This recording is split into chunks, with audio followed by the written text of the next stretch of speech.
Welcome to Halat Media House, an interview with Sagir Dange Sahab, first Deputy Mayor of Vasai Virar Municipal Corporation. Vasai Virar के कार्य सम्राट श्री हितेंद्र ठाकुर साहब के साथ श्री सगीर डांगे साहब की तस्वीर, साथ ही कोकन मेले में उन्हें जो एक्सीलेंट अवार्ड मिला है, नमाज रोज़ा और सख्त मेहनत और वफादारी के कायल श्री सगीर डांगे साहब का इंटरव्यू समाअत फरमाएं। डांगे साहब, आप ये बताएं कि तालीमी मैदान में, दीनी मैदान में और तिजारती मैदान में आपने जो कार्य नुमाया अंजाम दिया है, उसकी तफसीलात हम जानना चाहते हैं हमारे क़ारीन के लिए और उन नौजवानों के लिए जो आपको मशअल राह बनाकर इस काम में आगे बढ़ना चाहते हैं, इन तमाम मैदान में सुरखरू होना चाहते हैं। तो नाजरीन, सगीर डांगे साहब का इंटरव्यू समाअत फरमाएं। अस्सलाम वालेकुम। सबसे पहले तो मैं ये कहूँगा कि वफादारी पर सब कुछ मिलता है जी। जहाँ भी वफादारी रहेगी उसका सिला मिलता है। मैं 30 साल हितेंद्र ठाकुर के साथ में अल्हम्दुलिल्लाह सियासी एतबार से काम कर रहा हूँ और अल्हम्दुलिल्लाह मैंने कभी पोस्ट की ऐसी लालच नहीं की जी। या पोस्ट के लिए कभी पार्टी को छोड़ना पकड़ना कभी काम नहीं किया। 2010 के अंदर जब पहला इलेक्शन हुआ कॉरपोरेशन का, Vasai Virar city municipal corporation, तो 100 लगभग कॉरपोरेटर चुन के आए जिसमें हम 4 मुसलमान थे जी। फिर भी जनाब हितेंद्र ठाकुर जो लोक नेता हैं, बहुजन विकास आघाड़ी के प्रेसिडेंट हैं, उन्होंने मुझे डिप्टी मेयर बनाया। तो मैं उसको तो सोच भी नहीं सकता था कि मैं डिप्टी मेयर बनूंगा और भी प्रथम उप महापौर वसई विरार महानगर पालिका का। लेकिन अल्हम्दुलिल्लाह मुस्लिम और गैर मुस्लिम का वहाँ सवाल नहीं था, वहाँ सवाल था काम करने वाले का, वहाँ सवाल था वफादारी का। अल्हम्दुलिल्लाह मेरी ज़िंदगी में मैंने कभी एक पैसा आज तक किसी से नहीं खाया हूँ मेरी ज़िंदगी में। मैं 1972 में ग्राम पंचायत में चुन के आया था, जब भी मैं एजुकेशन कमेटी का चेयरमैन था। मैंने Urdu school, Marathi school, Gujarati school के बड़े काम किए। उसके बाद मैंने 2010 में अभी मैं कॉरपोरेशन चुन के आया तो मुझे डिप्टी मेयर बनाया।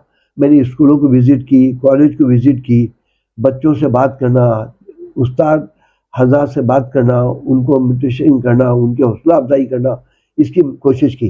कब्रिस्तान के अंदर मैंने विज़िट की, शमशान भूमि को मैंने विज़िट की। कब्रिस्तान के ऊपर मैंने शायद कि कब्रिस्तान ऐसा बचा होगा वसई विरार में जिसके लिए मैंने काम नहीं किया। रास्तों को बनाना, कब्रिस्तान के अंदर फुटपाथ बनाना, पानी की कनेक्शन देना, लाइट के काम करना, उसके बाद में अच्छे गार्डन बनाना, अच्छे रोड बनाना, इसके लिए बाकायदा मेहनत रही। और मैं जो भी काम करना चाहता, मुझे कभी पार्टी ने या हमारे लोग हितेंद्र ठाकुर ने कभी अपोज नहीं किया। वो कहते थे तुम काम करो, बस काम करते चलो। अल्हम्दुलिल्लाह मैं काम करते रहा। मैं उसके बाद में भी काम करता हूँ। वैसे मैं 1965 से इस्माइल कॉलेज से निकला, वहाँ भी मैं इलेक्शन में खड़ा था, अनापोज चुन के आया था। 1972 में ग्राम पंचायत में चुन के आया, 2010 में कॉर्पोरेटर बन के चुन के आया और अल्हम्दुलिल्लाह अक्सरियत वोट से मैं आया हूँ। और मुझे हर जात ने और जमात ने और हर कास्ट ने मुझे वोट दिया है, फिर वो हिंदू हो, मुसलमान हो, जैन हो, इसलिए कि मैं हर एक से अच्छा बर्ताव रखता हूँ। मेरी जिंदगी में मैंने कभी किसी से दुश्मनी नहीं की और न दुश्मनी करता हूँ। और कौम के लिए काम करना मेरा एक मसरफ मैंने रखा बना के कि क्योंकि दुनिया तो मुख्तसर है, असल तो आखिरत है।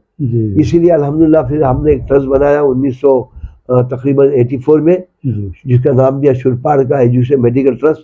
और अल्हम्दुलिल्लाह हमने जूनियर केजी से इंग्लिश मीडियम स्कूल विद दिनियात विद उर्दू शुरू किया, क्योंकि हमारा इंग्लिश मीडियम स्कूल नहीं था। हमारे बच्चे सेंट थॉमस, सेंट जेवियर में जाते थे, वसई में जाते थे। हमारी लड़कियां वसई में जाती थी, बहुत बड़ा उनकी तालीम जाती थी, उनको खर्चे होते थे, उनकी नमाजें जाती थी। अल्हम्दुलिल्लाह हमने इंग्लिश मीडियम स्कूल शुरू किया। जामा मस्जिद सोपारे ने हमको जगह दी, चैटी कम्युनिटी में परमिशन लाई।